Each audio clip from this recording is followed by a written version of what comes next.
When my soul was disturbed with sorrow, when my heart was burdened with sin, Jesus opened his arms of mercy and tenderly took me in. There are storms that we all encounter. Do not fear, they will do you no harm. In the Lord you will find protection in the shelter of his arms. There is peace in the time of trouble. There is peace in the midst of the storm. There is peace, though the world be raging, in the shelter of his arms. Though the world all around be raging, and it's filled with many alarms, trust in Jesus, and he will keep you in the shelter of his arms. There is peace in the time of trouble. There is peace in the midst of the storm. There is peace, though the world be raging, in the shelter of his arms. There is peace in the time of trouble. There is peace in the midst of the storm. Hello and welcome to the Bible with Briscoe. I will be your narrator, Shenandoah Briscoe, and we are going to get through the Bible in 1 year. Today is day number 69, and we're going to be covering Deuteronomy 11 through 3, and we're also going to be covering Mark 12, 11 through 13. Deuteronomy 11 through 13, and Mark 12, 1 through 27. Father, I just ask for purity in voice and articulation, so that this translation may be a blessing to you and for all of those who are listening. In Jesus' mighty name, amen. And they all said, amen. Love and obey the Lord. Deuteronomy 11. Love the Lord your God and keep his requirements, his decrees, his laws, and his commands always. Remember today that your children were not the ones who saw and experienced the discipline of the Lord your God, his majesty, his mighty hand, his outreached arm, the signs he performed, and the things he did in the heart of Egypt, both the Pharaoh king of Egypt and to his whole country. What he did to the Egyptian army, to its horses and chariots, how he overwhelmed them with the waters of the Red Sea, as they were pursuing you, and how the Lord brought lasting ruin onto them. It was not your children who saw what he did for you in the wilderness until you arrived at this place, and what he did to Dathan and Abiram, son of Elab, and Rebugnite, when the earth opened its mouth right in the middle of all of Israel, and swallowed them up with their households, their tents, and every living thing that belonged to them. But it was your own eyes that saw all these great things the Lord has done. Observe, therefore, all the commands I am giving you today, so that you may have the strength to go on in and take over the land that you're crossing the Jordan to possess, and so that you may live longer in the land the Lord swore to you through your ancestors to give to them and their descendants, a land flowing with milk and honey. The land you are entering to take over is not like the land of Egypt from which you have came, where you planted your seed and irrigated it by foot as in a vegetable garden. But the land you are crossing the Jordan to take possession of is a land of mountains and valleys that drinks rain from heaven. It's a land the Lord your God cares for. The eyes of the Lord your God are continually on it from the beginning of the year to its end. So if you faithfully obey the commands I am giving you today, to love the Lord your God and to serve him with all your heart and with all your soul, then I will send rain on your land in its seasons, both autumn and spring rains, so that you may gather in your grain, new wine, and olive oil. I will provide grass in the fields for your cattle, and you will eat and be satisfied. Be careful, or you will be enticed to turn away and worship other gods and bow down to them. Then the Lord's anger will burn against you, and he will shut up the heavens so that it will not rain, and the ground will yield no produce, and you will soon perish from the good land the Lord has given you. Fix these words of mine in your hearts and minds. Tie them in as symbols on your hands and bind them on your foreheads. Teach them to your children, talking about them when you sit at home and when you walk along the road, when you lie down and when you get up. Write them on the door frames of your houses and on your gates, so that your days and the days of your children may be many in the land of the Lord swore to give your ancestors, as many as the days that the heavens are above the earth. If you carefully observe all these commands I am giving you to follow, to love the Lord your God, to walk in obedience to him, and to hold fast to him, then the Lord will drive out all these nations before you, and you will dispose the nations larger and stronger than you. Every place where you set your foot will be yours. Your territory will extend from the deserts to Lebanon, and from the Euphrates River to the Mediterranean Sea. No one will be able to stand against you. The Lord your God, as he promised you, will put the terror and fear of you on the whole land wherever you go. See, I am setting before you today a blessing and a curse. The blessing if you obey the command of the Lord your God that I am giving you today. The curse if you disobey the command of the Lord your God and turn away from the way that I commanded you today by following other gods which you have not known. When the Lord your God has brought you into the land you are entering to possess, you are to proclaim on Mount Gerizim the blessings, and on Mount Ebala the curses. As you know, these mountains are across the Jordan westward toward the setting sun, near the great trees of myrrh, in the territory of those Canaanites living in the Arabah, in the vicinity of Gilgal. You are about to cross the Jordan to enter and take possession of the land the Lord your God is giving you.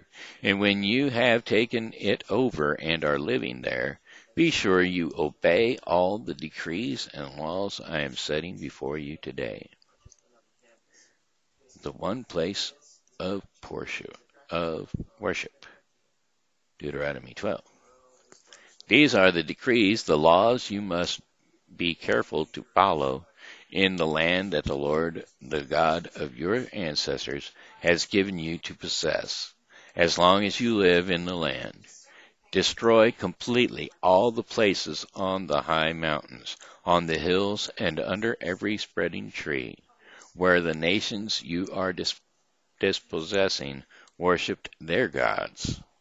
Break down their altars, smash their sacred stones, and burn their Asherah poles in the fire. Cut down the idols of their gods, and wipe out their names from those places. You must not worship the Lord your God in their way, but you are to seek the places the Lord your God will choose from among all your tribes, to put his name there for his dwelling. To take place, you must go there, bring your burnt offerings and sacrifices, your tithes and special gifts, what you have vowed to give, and your free will offerings, and the firstborn of your herds and flocks. There, in the presence of the Lord your God, you and your families shall eat and shall rejoice in everything you have put your hand to, because the Lord your God has blessed you. You are not to do as we do here today, everyone doing as they see fit, since you have not yet reached the resting place and the inheritance the Lord your God is giving you. But you will cross the Jordan and settle in the land the Lord your God is giving you, and in as an inheritance, and will give you rest from all your enemies around you, so that you will live in safety. Then to the place the Lord your God will choose as a dwelling for his name. There you are to bring everything I command you, your burnt offerings and sacrifices, your tithes and special gifts, and all the choice possessions you have vowed to the Lord. There rejoice before the Lord your God, you, your sons and daughters, your male and female servants, and the Levites from your towns who have no atonement or inheritance of their own. Be careful not to sacrifice your burnt offerings anywhere you please. Offer them only at the place the Lord will choose in one of your tribes, and there observe everything I command you. Nevertheless, you may slaughter your animals in any of your towns and eat as much of the meat as you want, as if it were gazelle or deer, according to the blessings the Lord your God gives you. Both the ceremonial unclean and the clean may be eaten, but you must not eat the blood. Pour it out on the ground like water. You must not eat it in your own town, in the tithes of your grain and new wine and olive oil, or the firstborn of your herds and flocks, or whatever you have vowed to give of your freewill offerings or special gifts. Instead, you are to eat them in the presence of the Lord your God, at the place the Lord your God will choose. You, your sons and daughters, your male and female servants, and the Levites from your towns. And you are to rejoice before the Lord your God in everything you put your hand to.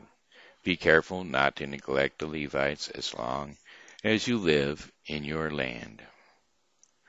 When the Lord your God has enlarged your territory, as he promised, you crave meat and say, I would like some meat, then you may eat as much of it as you want.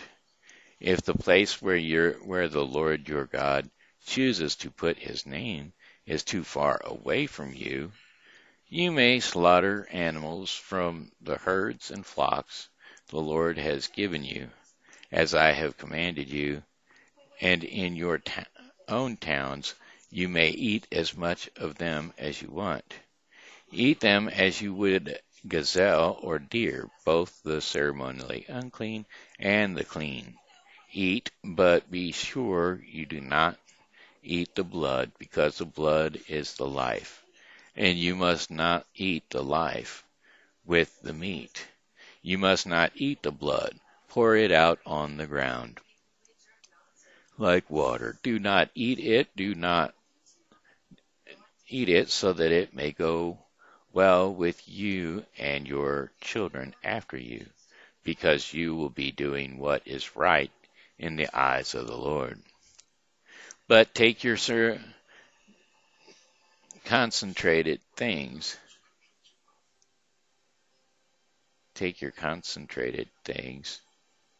and whatever you have vowed to give, and go to the place the Lord will choose. Present your burnt offerings and on the altar of the Lord your God, both the meat and the blood. The blood of your sacrifices must be poured beside the altar of the Lord your God, but you must eat the meat. Be careful to obey all these regulations I am giving you, so that it may always go well with you and your children after you, because you will be doing what is good and right in the eyes of the Lord your God. The Lord your God will cut off before you the nations that are about to invade and dispose the nations you are about to invade and dispossess. But when you have driven them out and settled in their land, and after they have been destroyed before you, be careful not to be ensnared by inquiring about their gods, saying, how do these nations serve their gods? We will do the same. You must not worship the Lord your God in their way, because in worshiping their gods they do all kinds of detestable things the Lord hates. They even burn their sons and daughters in the fire as sacrifices to their gods. See that you do all I command you, and do not add to it or take away from it. Worshipping other gods, Deuteronomy 13. If a prophet or one who foretells by dreams appears among you and announces to you a sign or wonder, and if the sign or wonder spoken of takes place, and the prophet says, let us follow other gods, gods you have not known, and let us worship them, you must not listen to the words of that prophet or dreamer. The Lord your God is testing you to find out whether you love him with all your heart and with all your soul. It is the Lord your God you must follow, and him you must revere. Keep his commands and obey him. Serve him and hold fast to him. The prophet or dreamer must be put to death for inciting rebellion against the Lord your God, who brought you out of Egypt and redeemed you from the land of slavery. The prophet or dreamer tried to turn you away from the Lord your God's commands you to follow. You must purge the evil from among you. If your very own brother or your son or daughter or the wife you love or the closest friend secretly entices you, saying, let us go and worship other gods, gods that neither you nor your ancestors have known, gods of the people around you, whether near or far, from one end of the land to the other, do not yield to them or listen to them. Show them no pity. Do not spare them or shield them. You must certainly put them to death. Your hand must be the first in putting them to death, and then the hands of the people. Stone them to death because they tried to turn you away from the Lord your God. who brought you out of Egypt, who of the land of slavery. Then all Israel will hear and be afraid, and no one among you will do such an evil thing again. If you hear it said about one of the towns the Lord your God is giving you to live in, that troublemakers have risen among you and have led the people of their town astray, saying, let us go and worship other gods, gods you have not known, then you must inquire, probe, and investigate it thoroughly. And if it is true, and it has been proved, that this detestable thing has been done among you, you must certainly put the sword all to you must put to the sword all who live in that town. You must destroy it completely, both its people and its livestock. You are to gather all the plunder of the town into the middle of the public square, and completely burn the town and all its plunder as a whole burnt offering to the Lord your God. That town is to remain a ruin forever, never to be rebuilt, and none of the commanded things are to be found in your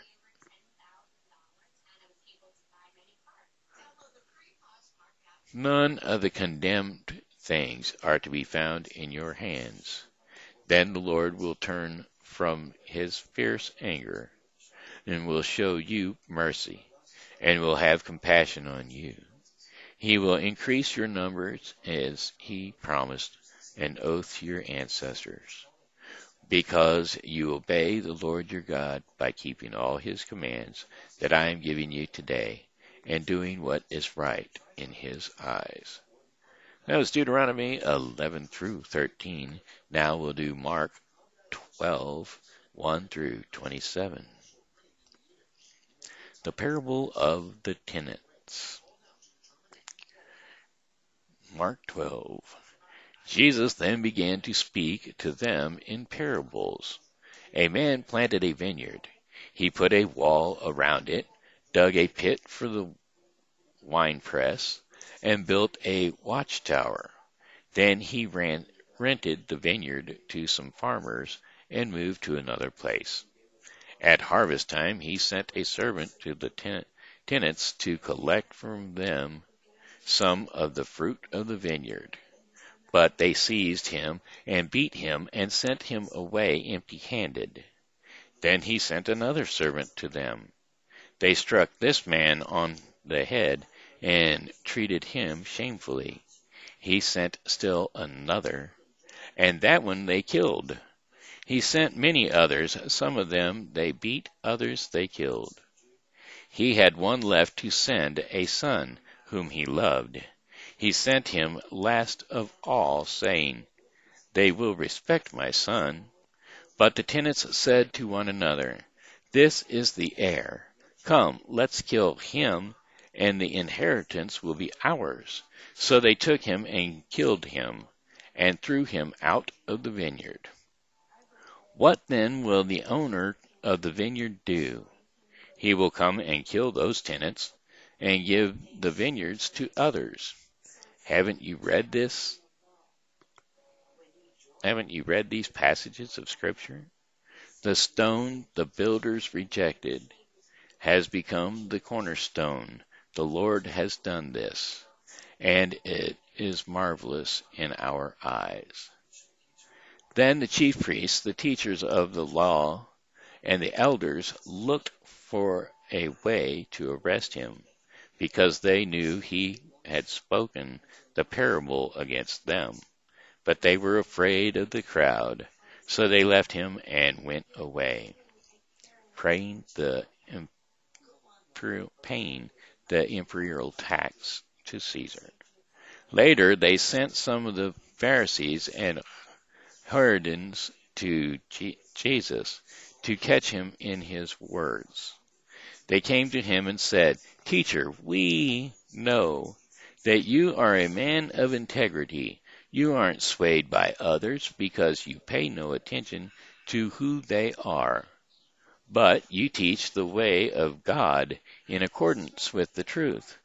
It is right to pay the imperial tax to Caesar, or is it right to pay the imperial tax to Caesar, or not? Should we pay or should we? Should we pay or shouldn't we? But Jesus knew their hypocrisy. And why are you trying to trap me? He asked. Bring me a denarius and let me look at it. So they brought him coins, and he asked them, Whose image is this, and whose inscription? Caesar's, they replied. Then Jesus said to them, Give back to Caesar what is Caesar's, and to God what is God's. And they were amazed at him. Marriage and the resurrection. Then the Sadducees, who say there is no resurrection, came to him with a question.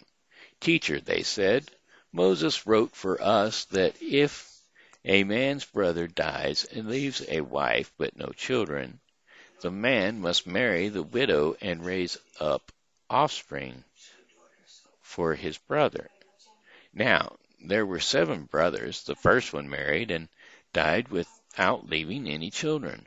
The second one married the widow, but he also died, leaving no children. It was the same with the third. In fact, none of the 7 left any children. Last of all, the women died too. And at the resurrection, whose wife will she be, since the 7 were married to her? Jesus replied, Are you not in error because you do not know the Scriptures or the power of God? When the dead rise, there will neither marry nor be given in marriage. They will be like the angels in heaven.